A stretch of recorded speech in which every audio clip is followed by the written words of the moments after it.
Hi again. This is Claudia again from Usha Village. Last Sunday before we go, we're leaving tomorrow morning, Monday, August 19th. Going to La Ceiba, from La Ceiba to Miami, staying a little bit in Miami overnight, and then we'll be back in Toronto by Tuesday afternoon, I believe, something to that effect.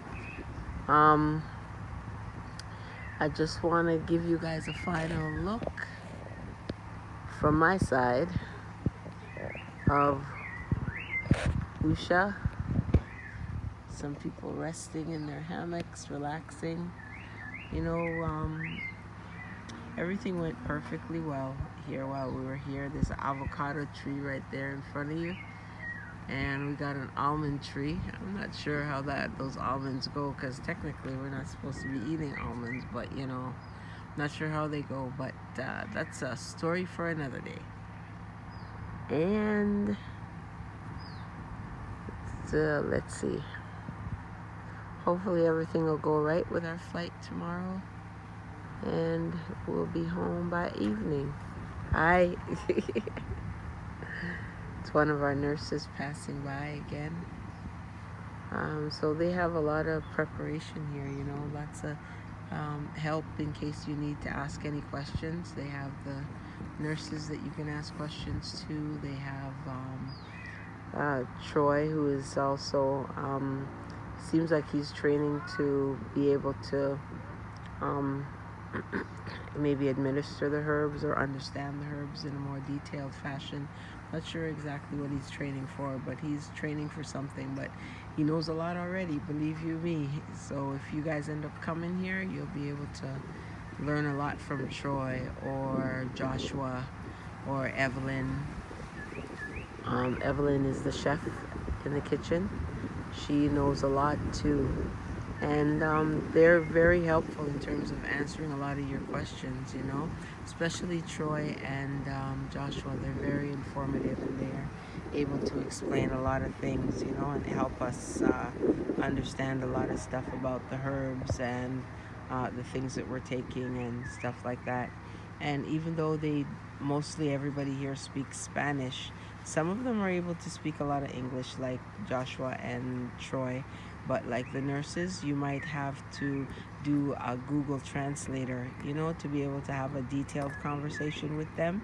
I'd recommend that you maybe download the app and have it with you if you don't speak Spanish yourself, because we're in their country when you think about it, and we should be able to speak Spanish. But like how we don't, Google Translator is really good, because I used that a lot while I was here, and that helped out, to help the nurse understand our question and help us understand what the nurse is trying to say when she's answering us back. It's very helpful. So I definitely recommend that. So for right now, I'm gonna maybe sit back a little bit and enjoy my last day, and maybe you'll hear from me in another few hours, just to give my final video before we take off. So, my mom's coming to sit and maybe do her puzzle. Say hi, mommy. All right, so again, we'll see you in a bit. Hi, guys. It looks like this is my very last video that I'm going to be taking on the grounds of Usha Village. So today is Sunday, August 19th, and I'm about to leave this beautiful place tomorrow morning. Wow. I'm kind of dressed for the sauna right now. I've got my bathing suit on, ready for the sauna, and ready to go and take my last dip in the thermal pool before we go, because I got to get all these things to dry, because I'm traveling tomorrow morning, so I want to make sure that I got all dried stuff to carry with me. I wrote a few things down as my last video, and I want to make sure I get everything in so that you guys can have an idea of what to look for and what you're maybe slightly expecting when you come to Usha Village. So, this was Dr. Sebi's place, and I was privileged to be a part of it for the last 2 weeks. And there's a lot to say, so I'm going to try to cut it all into maybe the next 10 minutes or so. We'll see how well that works out.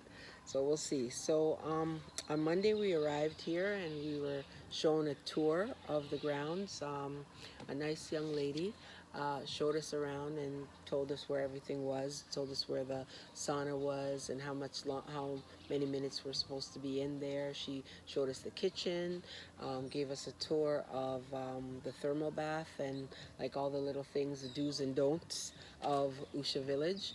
One important thing that they have a big sign inside the rooms that say, "Do not throw your toilet paper in the toilet." Very important. I know it kind of sounds a little, but you know, it's a good idea. There's a reason for that.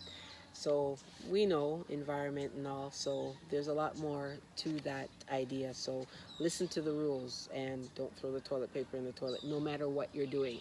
Hint, hint, hint. Anyway, yeah, so they gave us a tour of the grounds, which was really beautiful. And then the next day, because we reached at 4 o'clock in the evening, by the next day in the morning around 10 o'clock, we got to see the consultant. And the consultant was able to talk to us about our issues, what issues we had, what we were expecting out of the visit, and what other things that we felt that we wanted to discuss with her. Then she in turn told us the kind of herbs that she would suggest that we take, and if we wanted to see a herbalist, we would have to pay a little bit extra for that if we wanted to see a herbalist. But she generally had the idea as to what herbs for us to take and what capsules she would suggest for us to take. And then they did that for both myself and my mom. And then she suggested the herbs, and by Tuesday afternoon, we had our herbs, and we were well on our way to taking whatever they had suggested to us. So Tuesday morning, we had our breakfast that consisted of fruits. Tuesday afternoon, we had our lunch that consisted of Dr. Sebi's approved cooked meals. Lots of it was cooked, and lots of it was, and some of it was raw. It wasn't like a whole truckload of food, but it was satisfying. Enough for us to feel comfortable. And by late evening, they gave it to us at lunchtime, but by late evening, we had our thermos filled with sea moss, which is what we drank for the remainder of the evening till the following day. Um, I found it quite filling, to be honest with you. It was okay, and plus, remember, we're trying to flush our system of all of these toxins, so we don't want to put too much in there. That would make it hard to digest, although we know that the fruits and vegetables are digestible they digest quite easily, right? So every morning we were giving our fruit breakfast. Then after the fruit breakfast, we were given the herbs and the capsules. Then by afternoon, we had our lunch, and as I said, which consisted of Dr. Sebi's approved nutritional diet, and lots of things that involve like chickpeas. And some of the videos, you'll probably be able to see a few of my videos with pictures of what the foods look like. There were we they the chef says that we we were going to be we have to be comfortable with things like chickpeas because there's a lot of chickpea stuff on her menu. There's chickpea patties, there's chickpea like mashed potatoes, taste like mashed potatoes, but chickpea mashed. There's soups that she made with chickpeas, quinoa. There was a lot of quinoa in there. There was a lot of wild rice in there.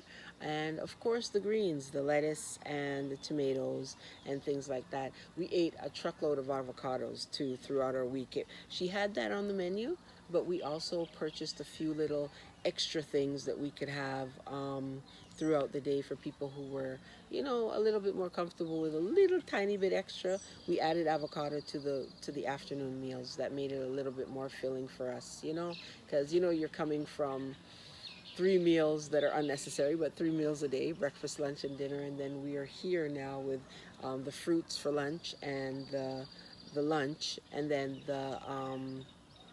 the sea moss for afternoon into the late evening till the next day. And sometimes, you're not sure about how you're feeling, might be a little bit full or not so full. So the avocado helped to kind of make the meal feel a little bit more filling, which was, a suggestion. And it ended up working out quite well, you know.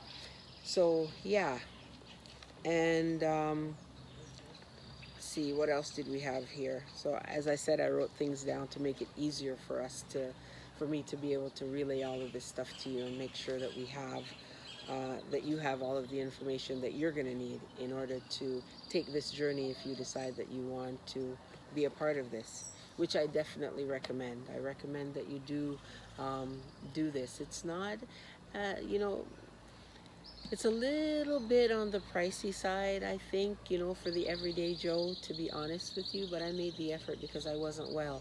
And when you're not well, sometimes you got to make the effort to go that extra mile and do what you need to do to get well, right? And sometimes it's not really about the money, right? It's about your health, because you could have as much money in the world, and if you're not healthy, guess what? It's not much of a life, right? Okay, so during the day, before we had breakfast, we usually tried to wake up like around 5:30, 6 o'clock, me and my mom, or my mom and I. She would kill me if she heard that. My mother and I. We woke up at about maybe 5:36. We went to the gym. We did a little bit of walking on the treadmill. She did the bikes, and sometimes we walked around the grounds to get comfortable, see what get a little bit of exercise, stress our legs a little bit. And then we went into the sauna, and they suggest 5-minute intervals, like, so 15 minutes in total, and then 5-minute intervals. So you go in for 5 minutes, you come out, you go back in for 5 minutes, you come out, and you go back in for 5 minutes, because it's really draining on the body, right? And you have to make sure that you're hydrated, and you want to get well, but you don't want to overdo it. So you got to follow the rules, right? And that's what they suggest, and that's what I suggest too, because being in there, it's really draining.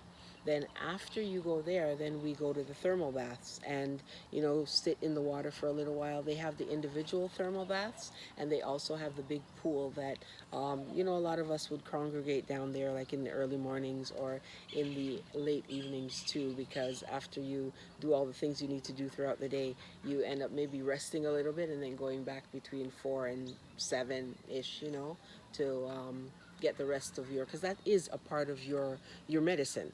It's a part of their medication that they suggest to you. In addition to the herbs, you're also doing the sauna to sweat out the toxins, and you're also going into the thermal baths, because a lot of people have joint issues, like my mother, for instance, and the thermal baths help those joints, like the knee joints and all of those areas, the minerals that are in the thermal waters that I think maybe another one of my videos might have explained to you what the thermal bath included. But if it didn't, which I can't recall right now, there's so many other videos, but the thermal baths, you need to Google that. Like, Google the importance of thermal baths and the benefits of it.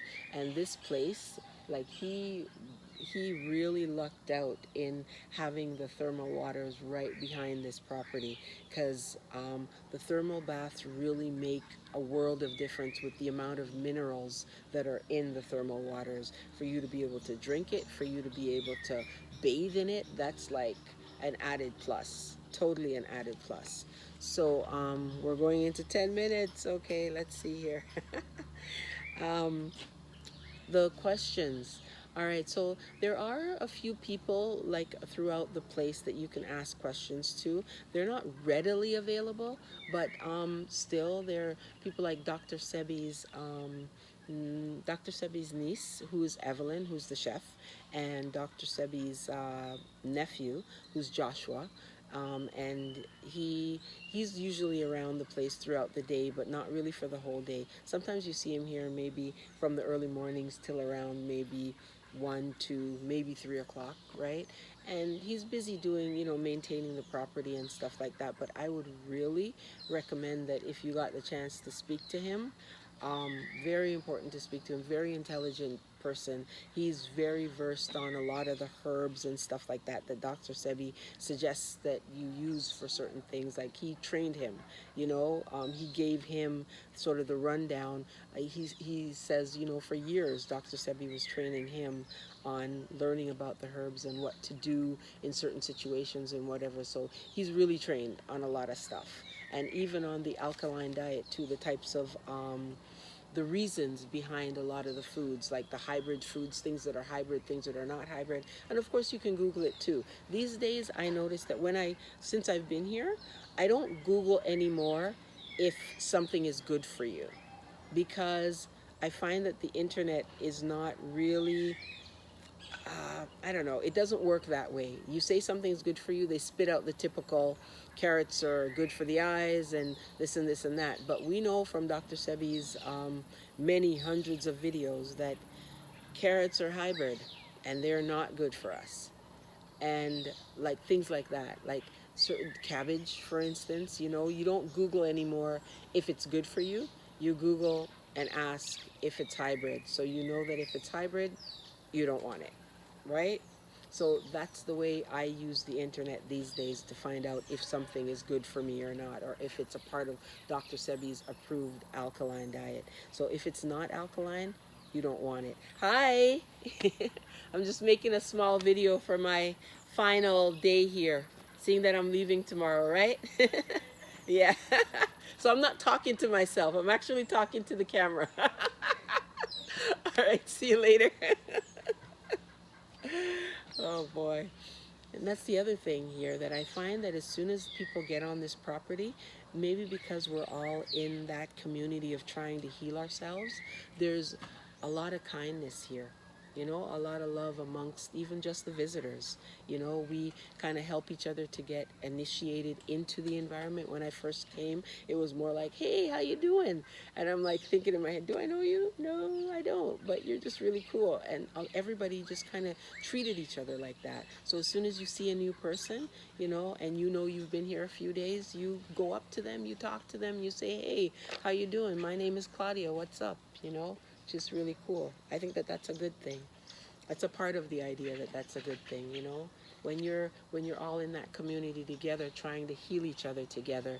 You can't sit and pretend that you're strangers, because you're not, because you're in a group of trying to be a better human being and be better to yourself. And there's no harm in talking to somebody and asking them how they're doing today, and really sit, because you have the time, right? You're here maybe for a week, or or 2 weeks in my case. Ask them how they're doing. How you doing?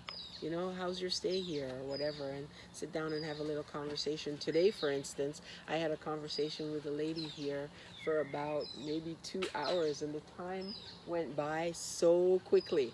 Like 2 hours was just like that, and we talked about all different kinds of things, because she'd been here before, and she was here when Dr. Sebi was here, and then she came after. She said, it changed a little bit, but she's still really glad with her stay.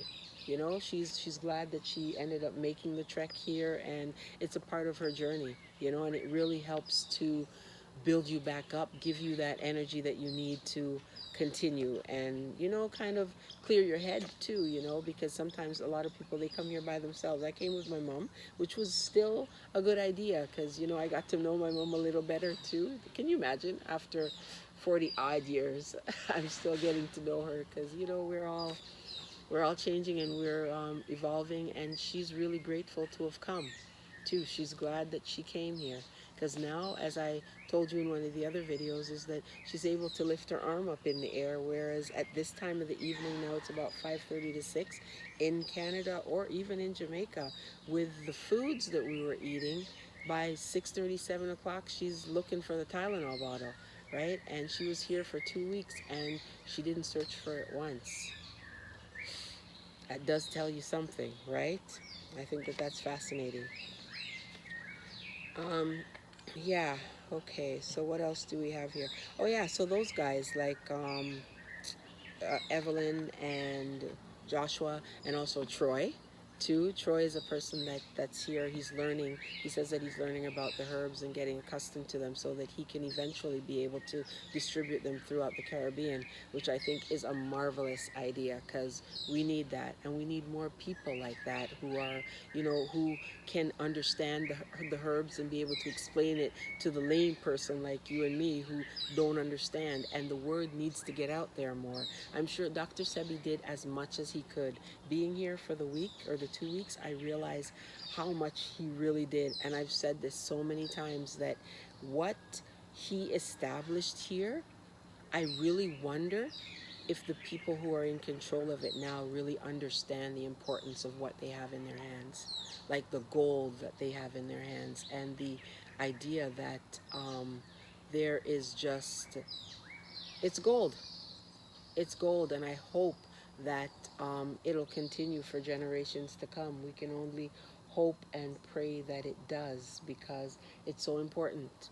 It's so important that we have an alternative rather than getting chemotherapy, you know, rather than going to get prostate surgery or getting your whatever they do to the prostate, scrape them or whatever, rather than taking the diabetes medication, that there's an alternative out there, and this is a marvelously beautiful alternative. And I just only hope and pray that they continue something like this, because he had a vision, and he really went the extra mile, like as an ancestor now. And you could say like the Marcus Garveys and the John Henry Clarks and all of those people who came to the planet and touched our lives with all of this information, especially as a black man, touched our world and touched our lives with all of this information.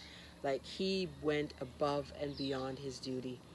And honestly, again, I'm privileged to have been here. It's as simple as that. I'm privileged to have been here.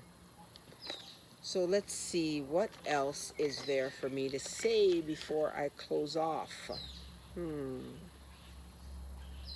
So for an individual, now, my assessment of the place, you know that I'm a little bit biased already because I wasn't well 2 weeks ago, and today I'm feeling much better, and I'm hoping that I can continue this. But at the same time, I got to give you guys the cut and dry of it all, right? So we're checking out the places. This is one of the first places I've been to like this, and this is just my opinion, right? It has nothing to do with anybody else's opinion. It's just my opinion, having been here for 2 weeks. So as an individual that if you just want to relax and you want to rejuvenate, you want to heal yourself, and you have a general idea, not general, maybe specific idea as to what your issue is. Like, you've been to the doctor and the doctor gives you a recommendation, and you know that you're not, it's not the end of your world or the end of your life, but you know that you can make yourself better through herbal remedies, and you've researched this like I've researched it, like I've been researching this for the last 4 years, like in terms of the fibroids that I have and how I can solve it and what I can do to make myself better. And I came upon this place many years ago, like within about 4 years ago, through Muta Baruka and other YouTube videos and stuff like that, and other people's journey of in coming here and what kind of herbs they took and stuff like that. This is the place to go. I'm not 100% well yet, but I can tell that after 2 weeks, something's happening. With my mom and her arthritis, something's happening. We can't say 100% what it is yet. Maybe when I go back to the doctor and I take my ultrasound again, I'll be able to really see what the story is, because there's so many stories. This man that was here for the last 3 months, he had prostate, he had diabetes, his feet were swollen, he had all different kinds of issues, and he came here in a wheelchair, and he walked out of here 2 days ago. I saw that for myself, and I'm not being paid to say this. I wish I was, but I'm not. And it's just for the healing process, right? People come here with cancer, and if they follow the diet and eat properly, alkaline diet, you can heal yourself. You really can. And yes, this is a controlled environment that helps you through the process, but after you get over that bump of understanding the process of eating an alkaline diet, in addition to the medicines that they'll give you to try and reverse certain things, yes, I guess it does reverse certain things. But after you do all of that, this man walked out of here. That's in my presence. I don't know about like all the other histories of other things that might have happened with people, but I saw that for myself, which I think deserves, us to mention. It deserves a mention for real. My only issue with Usha Village then would be that um, I wish that there were more people to be able to answer certain questions that we had, because some of these guys, like Evelyn leaves like at 3, right? Which is, she's got to cook and she's got to go and whatever. She had to leave a real good cooking class, by the way, that gave us a big assistance in terms of when we leave here, what we can do and the foods we can eat. And I think I'm going to post that too. I'm going to post that video of her, of the suggestions that she made. But I wish that maybe there were more people around that would be able to answer some of our questions, like in terms of, like, if you're not educated on some of the herbs and stuff like that, it would be nice to have someone that would explain the herbs in more detail, except for just, well, I guess Troy and Joshua were here to do some of that, but they have other stuff to do too, right? So it would be good for them to maybe have like a, I don't know, like a little class or something, just like how Evelyn had the cooking class, to explain the benefits of some of those herbs that lots of people like us who are a little bit ignorant to the situation don't really know. It would be great, like to have a little bit of that. But other than that, I think that they're doing their best, because when Dr. Sebi was here, I heard that, he did a lot of that. Like, he was the person, like the go-to person then that you would go to and say, what about this herb? What do you think of this? And how does that work in my body? How does that affect me? That type of thing. Do you recommend, like, what do you recommend when I leave? How long do you think I should stay here? Like, do you think the 2 weeks is enough? Or what do I do after I leave here in terms of the herbs and stuff like that? But I just kind of brought this to myself, and I figured that when I leave, I'm going to bring a lot of this stuff with me. That maybe a month after or 2 months after, I'm going to bring maybe a month's supply of what I was taking here, to take with me outside, so that I can maybe try to see if this thing can really work, because I really don't think 2 weeks is enough. But there wasn't really, there is a consultant there, but you got to kind of go after her because she's so busy with all these other people, which it's great that they're busy, but it would have been nice to be able to have them check on us a little bit more. Maybe just check on us and say, how are you doing? Is everything okay? How are the herbs working for you? How are you feeling? You know what I mean? Kind of like, it would have been a little better. But other than that, honestly, that's my only issue. Because if you know your issues, then it's a beautiful place to be, right? And you can do what you need to do and get well and do your meditations and stuff like that, like on an individual basis. So at the end of the day, I would definitely recommend it. Definitely recommend it, because he left a legacy here, a legacy that I think that would be beneficial to a lot of people. It's definitely worth a try. Usha Village. So until next time, or until my next video, peace. See you in a bit.